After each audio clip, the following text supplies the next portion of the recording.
ঠিক না?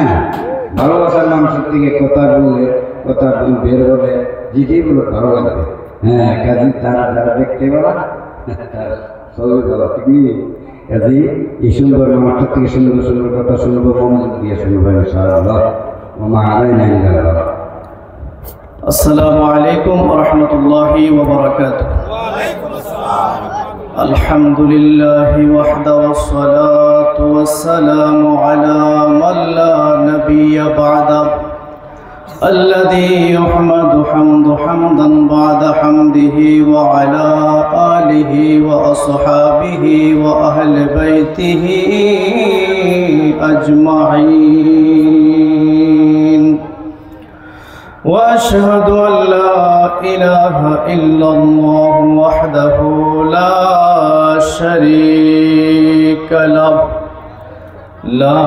شريك له ولا نظير له ولا مثل له ولا مثال له ولا وزير له ولا مقارن له ولا مكاظم له ولا مضارع له ولا جلد ولد جسد رسو جزو نزو عزم له ثم نشهد أن لا إله إلا الله وحده لا شريك له أعوذ بالله من الشيطان الرجيم بسم الله الرحمن الرحيم يوم لا ينفع مال ولا بنون إلا من أتى الله بقلب سليم إن الله وملائكته يصلون على النبي يا أيها الذين آمنوا صلوا عليه وسلموا تسليما محبت پرن اللهم صل على سيدنا مولانا محمد وعلى آل سيدنا مولانا محمد। বলুন তো আমরা কার উপরে দরুদ পড়ছি? উচ্চ আওয়াজে বলুন, কার উপরে? ইমাম আব্দুর রহমান সাখাওয়ী রহমতুল্লাহি আলাইহি তিনি একটি কিতাব লিখেছেন, ওই কিতাবটির নাম হচ্ছে আল কাউলুল বুদি। সেখানের মধ্যে তিনি উল্লেখ করেছেন আলামাতু আহলি সুন্নাহ ওয়াল জামাআহ কাসরাতুস সালাতি আলা নবী সাল্লাল্লাহু আলাইহি ওয়াসাল্লাম। আহলুস সুন্নাহ ওয়াল জামাতের আলামতই হচ্ছে তারা প্রিয় নবী সাল্লাল্লাহু আলাইহি ওয়াসাল্লামের উপরে অধিক পরিমাণে দরুদ পড়ে। সুবহানাল্লাহ। আচ্ছা বলুন তো আমরা কোন জামাত? উচ্চ আওয়াজে বলুন কোন জামাত? আহলুস সুন্নাহ ওয়াল জামাত। মিশকাতের শরা মিরকাতের মধ্যে ইমাম মুল্লা আলী কারি লিখেন ফালা শাক্কা ওয়ালা রাইবা আন্নাহুম হুম আহলুস সুন্নাতি ওয়াল জামাআত। আহলুস সুন্নাহ ওয়াল জামাত যে জান্নাতি দল, নাজাত প্রাপ্ত, তারা যে নাজি, তার মধ্যে কোনো সন্দেহ নাই। চিৎকার মেরে বলুন সুবহানাল্লাহ। তো আমরা ওই জামাতের অনুসারী হয়ে এমন এক নবীর উম্মত, যেই নবী 63 বছর জিন্দেগিতে উম্মতের জন্য কেঁদেছেন, এখনো রওজায়ে আথারে শুয়ে শুয়ে উম্মতের জন্য কাঁদেন, উম্মতের মায়ায় কাঁদেন। উম্মত যখন গুনাহ করে আল্লাহ রাব্বুল আলামিনের নিকট তিনি আমাদের জন্য ক্ষমা প্রার্থনা করেন। সুবহানাল্লাহ। আর বলুন তো যেই নবীর উপরে আমরা দরুদ করছি তিনি কি উম্মতের দরদি কিনা? মাদারিজুন নবুয়তের মধ্যে আল্লামা ইমাম শায়খ আব্দুল হক মুহাদ্দিস দেহলভী রহমাতুল্লাহি আলাইহি তিনি একটি ঘটনা নোট করেছেন। ফজল ইবনে আব্বাস রাদিয়াল্লাহু তাআলা থেকে ঘটনাটি উল্লেখ রয়েছে যে আল্লাহর হাবিব সাল্লাল্লাহু আলাইহি ওয়াসাল্লামকে যখন রওজা মুবারকে প্রবেশ করানো হবে, ওফাতের পরে সবকিছু শেষ, এই মুহূর্তে রওজা মুবারকে নবীজিকে ঢুকিয়ে দেওয়া হবে, নবীজি সেখানে জান্নাতের গুলজারে আরাম করবেন। ওই মুহূর্তে ফজল ইবনে আব্বাস তিনি দেখতেছেন যে আল্লাহর হাবিব সাল্লাল্লাহু আলাইহি ওয়াসাল্লামের ঠোঁট মুবারক নড়াচড়া করছে। আল্লাহু আকবার। ফজল ইবনে আব্বাস বলেন আমি দেখলাম গো আল্লাহর নবীর ঠোঁট মোবারক নড়াচড়া করছে, আমি একটু আমার কানটা লাগাই দিলাম, আমি ভাবতে থাকলাম দয়াল নবী এই মুহূর্তে জান্নাতের গুলজারে আরাম করবেন, এখনো নবী কি বলে একটু শুনি। ফজল ইবনে আব্বাস বলেন, আমি যখন কানটা লাগাইলাম আমি শুনতে পাচ্ছি আল্লাহর নবী বলেন, আল্লাহুম্মা গফির লি উম্মতি, আল্লাহুম্মা গফির লি উম্মতি, আল্লাহুম্মা গফির লি উম্মতি। চিৎকার মেরে বলুন না সুবহানাল্লাহ। যেই নবী ওফাতের পরেও রওজা মুবারকে শুইবেন, ওই মুহূর্তে পর্যন্ত আল্লাহুম্মা গফির লি উম্মতি, আল্লাহ আমার উম্মতকে ক্ষমা করে দাও, আমার উম্মতকে ক্ষমা করে দাও বলে কাঁদে। ওই নবীর উপরে যদি আমরা আস্তে আস্তে ঘুম ঘুম ভাব নিয়ে দরুদ পড়ি, এটা কি বখিলামি হয় কিনা? প্রিয় ভাইয়ের আমার, এজন্য আল্লাহর হাবিব সাল্লাল্লাহু আলাইহি ওয়াসাল্লামের উপরে আসুন মহাব্বতে কয়েক মর্তবা দরুদ পড়ি, আজমত নিয়ে, প্রেম নিয়ে। আল্লাহুম্মা সাল্লি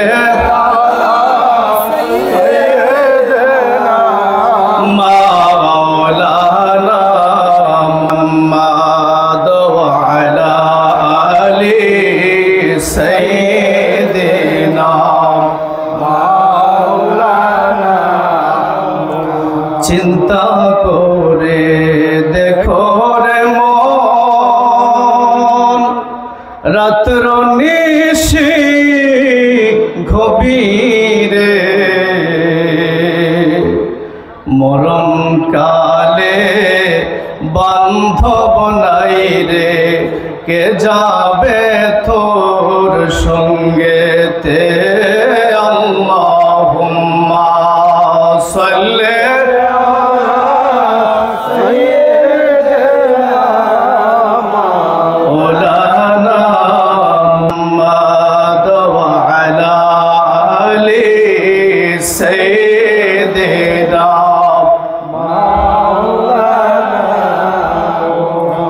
ঐতিহ্যবাহী কাদরিয়া দরবার শরীফের 24তম উরুস মাহফিলের সম্মানিত সভাপতি উস্তাদুল উলামা, প্রখ্যাত আলেমে দ্বীন, যিনি হাজারো হাজারো আলেমের উস্তাদ হযরত মাওলানা আবু কাউসার সাহেব, দূর দূরান্ত থেকে আগত আল্লাহ প্রেমিক, রসুল প্রেমিক, ওলি ও মুর্শিদ প্রেমিক যুবক ভাইয়েরা, মুরব্বী বাবারা, পর্দারিসীন আড়ালের আমার মা ও বোনেরা, সকলকে সালাম দিচ্ছি। আসসালামু আলাইকুম ওয়া রাহমাতুল্লাহি ওয়া বারাকাতুহু। মহান আল্লাহ তাবারক ওয়া তাআলার দরবারে লক্ষ কোটি শুকরিয়া আদায় করছি, যে রব্বুল আলামিন আপনি আমাকে দুনিয়ার অন্যান্য কাজ থেকে বিরত রেখে এই বেহেশতের বাগানে আসার মতো, বসার মতো সুযোগটুকুন করে দিয়েছেন, এজন্য শুকরিয়া দান করুন আলহামদুলিল্লাহ। লক্ষ কোটি দুরূদ ও সালাম ওই নবীজির কদম মুবারকে, যিনি উম্মতের কান্ডারি, দয়াল নবী, রাউফুর রহিম, ওই নবীজির কদম মুবারকে আমরা সালাম দিচ্ছি। আপনারা সালাম দিতে রাজি কিনা? উচ্চ আওয়াজে বলুন, সালাম দিতে রাজি কিনা?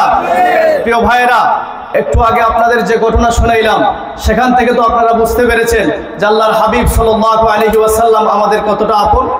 এই দুনিয়ার যত আপন আছে তার চেয়ে সবচেয়ে বেশি আপন হচ্ছেন নবী রাহমাতুল লিল।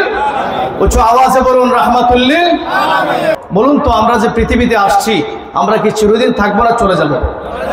কোথায় চলে যাব? আল্লাহ রাব্বুল আলামিন বলেন, ইয়াউমা লা ইয়ানফাউ মালুন ওয়ালা বানুন ইল্লা মান আতাল্লাহ বিকলবিন সালিম। আল্লাহ রাব্বুল আলামিন বলেন, সেদিন কোনো কিছুই কাজে আসবে না, সন্তান, সন্ততি, সম্পদ কোনো কিছুই কাজে আসবে না, ইল্লা মান আতাল্লাহ বিকলবিন সালিম। তবে একটা জিনিস কাজে আসবে, সেটা হচ্ছে যিনি কলবে সালিম করেছেন। সুবহানাল্লাহ বলেন। একটু কঠিন হয়ে গেছে আপনাদের জন্য কথাটা। কলবে সালিম কি? কলবে সালিম হচ্ছে যিনি নিজের কালকে পরিষ্কার করতে পেরেছেন। তাজকিয়া নফস বলা হয় সেটাকে, কোরআনের ভাষায় কলবে সালিম। সুবহানাল্লাহ বলেন। আমার প্রিয় নবী সাল্লাল্লাহু আলাইহি ওয়াসাল্লাম হাদিসে মুবারাকার মধ্যে বলেন, আলা ওয়া ইন্না ফিল জাসাদি মুদগাতান ইযা সালাহাত সালাহাল জাসাদু কুল্লুহু ওয়া ইযা ফাসাদাত ফাসাদাল জাসাদু কুল্লুহু আলা ওয়া হিয়াল কলব। আমার নবীজি বলেন যে মানব দেহের মধ্যে একটি গোশতের টুকরা রয়েছে। নবীজি বলেন, ওইটা যদি পরিষ্কার হয় তাহলে তার অল বডি সুস্থ, পরিষ্কার, আর ওইটা যদি অসুস্থ হয় তাহলে তার অল বডি অসুস্থ। প্রিয় ভাইয়েরা আমার, এই কাল পরিষ্কার উদ্দেশ্যে, আত্মশুদ্ধির জন্য তাজকিয়ায়ে নফসের জন্য, তাসাউফ অর্জন করার জন্য, নিজেকে পরিশুদ্ধ করার জন্য আমরা কামিল মুকাম্মিল মুর্শিদের দরবারে, ওলি আল্লাহদের দরবারে যাতায়াত করে থাকি। কথা বলেন ঠিক কিনা?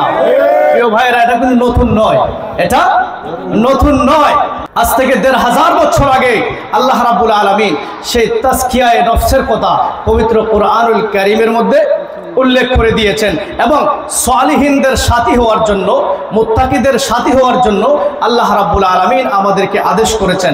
আল্লাহ রাব্বুল আলামিন পবিত্র কোরআনুল কারীমের মধ্যে বলেন, ইয়া আইয়ুহাল্লাযীনা আমানুত্তাকুল্লাহা ওয়া কুনু মাআস সাদিকিন। চিৎকার মেরে বলুন সুবহানাল্লাহ।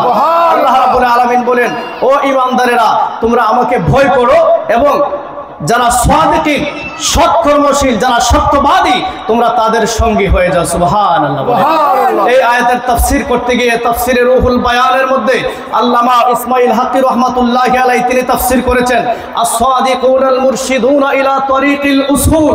তিনি বলছেন এখানে সাদিকিন দ্বারা বুজুর্গানে কেরাম, সম্মানিত মুর্শিদদেরকে বোঝানো হয়েছে। কেননা ইলা তরিকিল উসুল, তারা আমাদেরকে খোদা প্রাপ্তির পথ দেখায়। চিৎকার মেরে বলুন সুবহানাল্লাহ।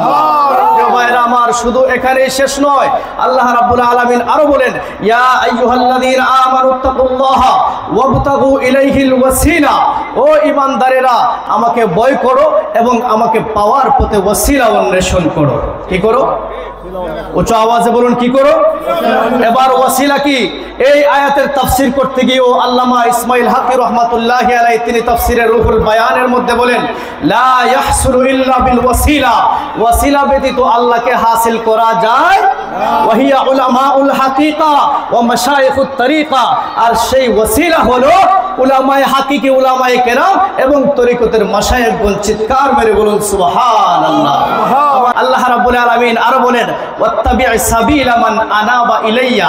আল্লাহ রাব্বুল আলামিন বলছেন যে আমার দিকে রুজু, তোমরা তার অনুসরণ করো। এই আয়াতের তাফসীর করতে গিয়ে তাফসীরে ফাতহুল কাদিরের মধ্যে কাজী শাওকানি বলে লিখেন, আই ইত্তাবি' সাবিলা মান রাজা ইলাইয়া মিন ইবাদিস সালিহিনা বিত-তাওবাতি ওয়াল ইখলাস। যেই সমস্ত বান্দারা তওবা এবং ইখলাসের সাথে আমার দিকে রুজু হয়ে গেছে, আমার দিকে ফিরে গেছে, তোমরা তার অনুসরণ করো। সুবহানাল্লাহ। এজন্যই মূলত আমরা ওলি আল্লাহর দরবারে গিয়ে থাকি। ওলি আল্লাহর দরবারে গেলে তাবাররুক হাসিল করা যায়। কি করা যায়? আপনারা তো বলবেন, একটু আগে যে আমরা খাইছি তাবাররুক, এটা নাকি? বা একটু পরে যে খাবো, এটা নাকি? এটা নয়। তাবাররুক কি? ফতোয়ায়ে শামির মধ্যে আসছে, ইমাম শাফি রহমাতুল্লাহি আলাইহি তিনার একটি বক্তব্য রয়েছে, ইন্নী লা আতাবাররাকু বিআবি হানিফাতা ওয়া আজিউ কবরিহি ফাইদা আরাদাত লি হাজাতুন সাল্লাইতু রাকাতাইন ওয়া সাআলতুল্লাহ তাআলা ইনদা কবরি ফাতুকদা সারিআন। চিৎকার মেরে বলুন সুবহানাল্লাহ। তিনি বলতেছেন, আমি যখন মুসিবতে পড়ে যেতাম তখন ইমাম আবু হানিফা রহমাতুল্লাহি আলাইহির দরবারে চলে যেতাম। সাল্লাইতু রাকাতাইন, 2 রাকাত নামাজ পড়ে, ওয়া সাআলতুল্লাহ তাআলা ইনদা কবরি ফাতুকদা সারিআন, আল্লাহর দরবারে আমি আমার হাজতের জন্য 2টা হাত যখন আমি উঠিয়ে দিতাম, আল্লাহর দরবারে ওনাকে ওসিলা করে যখন আমি চাইতাম, তখন আল্লাহ রাব্বুল আলামিন দ্রুত গতিতে আমার হাজত পূরণ করে দিতেন। সুবহানাল্লাহ।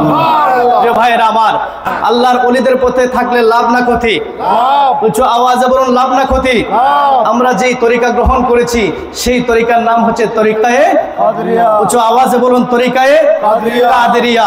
সেই তরিকায়ে কাদরিয়ার ইমাম হচ্ছেন হুজুর গাউসে পাক আব্দুল কাদের জিলানী আল গিলানী মাহবুবে সুবহানী কুতুবে রব্বানী গাউসে সামদানী। হুজুরের লকবের কোনো শেষ নেই, কারণ তিনি হচ্ছেন সব ওলিদের সর্দার।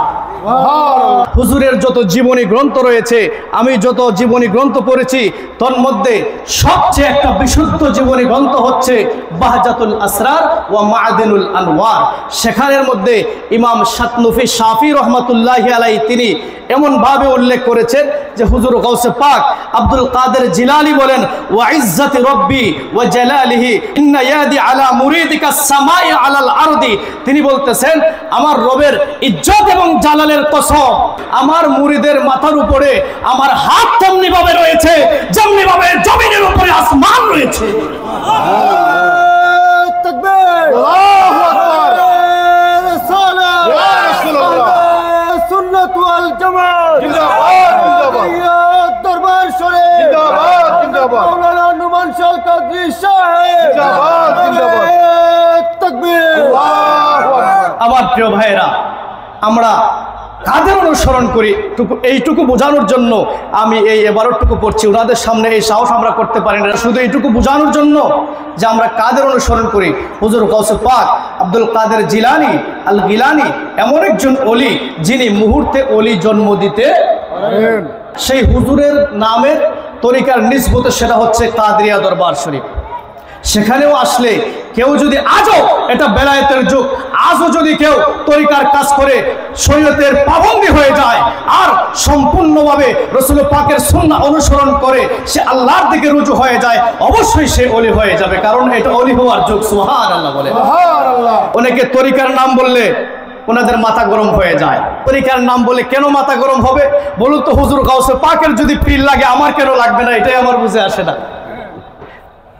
হুজুর গাউসে পাকের পীর ছিলেন কি ছিলেন না? ওনার পীর ছিলেন হযরত সৈয়দ আবু সঈদ আল মাখজুমি রাহমাতুল্লাহি আলাইহি। সুবহানাল্লাহ বলে। তরিকতের পীরদের পীর আছে, মাযহাবের ইমামগণের পীর আছে, সবারই তো পীর আছে। আমার থাকলে কোনো অসুবিধা আছে? পীর অর্থ কি আপনারা জানেননি? পীর অর্থ কি? মুরব্বী। পীর অর্থ কি? বয়োজ্যেষ্ঠ। পরিভাষায় পীর হচ্ছেন তিনি যিনি ইলমে শরীয়ত, ইলমে হাকিকত, ইলমে মারিফত জ্ঞান অর্জন করে যিনি জ্ঞানের পর্যায়ে বিদ্য, তিনি হচ্ছেন পীর। পীর দুই প্রকার। কয় প্রকার? একটা হচ্ছে কামেল পীর আর একটা হচ্ছে নাকেস পীর। কামেল পীর হচ্ছে আল্লাহমুখী, নাকেস পীর হচ্ছে দুনিয়ামুখী। কামেল পীরের কাছে হাত দিলে আপনি আল্লাহ পর্যন্ত পৌঁছাবেন। কিভাবে আল্লাহ পর্যন্ত যাওয়া যায়, রসুল পাক পর্যন্ত যাওয়া যায়, সেই খোঁজ খবর পাবেন। আর নাকেস পীর যারা দুনিয়া লোভী, তাদের খপ্পরে পড়লে দুনিয়াও যাবে, আখিরাতও যাবে। কথা বলেন ঠিক কিনা? এই জন্য বাবা, যখন কারো হাতে হাত দিবেন বুঝে শুনে দিয়েন, তার নামাজ আছে কিনা, রোজা আছে কিনা, সে সম্পূর্ণ শরীয়তের পাবন্দী কিনা, এগুলি আমাদের দেখার দরকার আছে না? নাই। নামাজ ছাড়া কোনো তরিকা নাই, রোজা ছাড়া কোনো তরিকা নাই। অনেকে রোজা রাখার দরকার নাই। কথা বলেন ঠিক কিনা?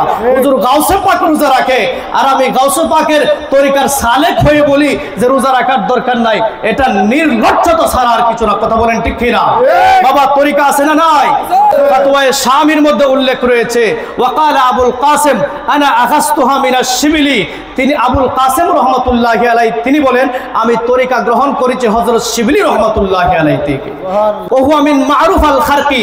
তিনি বলেন, আমি তরিকা গ্রহণ করেছি মারুফ আল খারকি থেকে। ওহুয়া দাউদ আত-তাই। তিনি বলেন, আমি তরিকা গ্রহণ করেছি দাউদ আত-তাই থেকে। ওহুয়া আখাদাল ইলমা ওয়াত তরিকাতা মিন আবি হানিফা রাহমাতুল্লাহি। তিনি বলছেন, আমি তরিকা এবং ইলম গ্রহণ করেছি হযরত আবু হানিফা রাহমাতুল্লাহি আলাইহি থেকে। চিৎকার মেরে বলুন না সুবহানাল্লাহ। এই সিলসিলা, তরিকার এই সিলসিলা বোঝা গেল মাযহাবের ইমামগণেরও পীর ছিল। কি ছিল? তরিকার ইমামগণেরও কি ছিল? পীর ছিল। আমি তো তাদের বাইরের কেউ নয়, আমি তাদের তরিকার একজন সামান্য সালেক মাত্র। আমার পীরের দরকার আছে না নাই? উচ্চ আওয়াজে বলুন, পীরের দরকার আছে না নাই?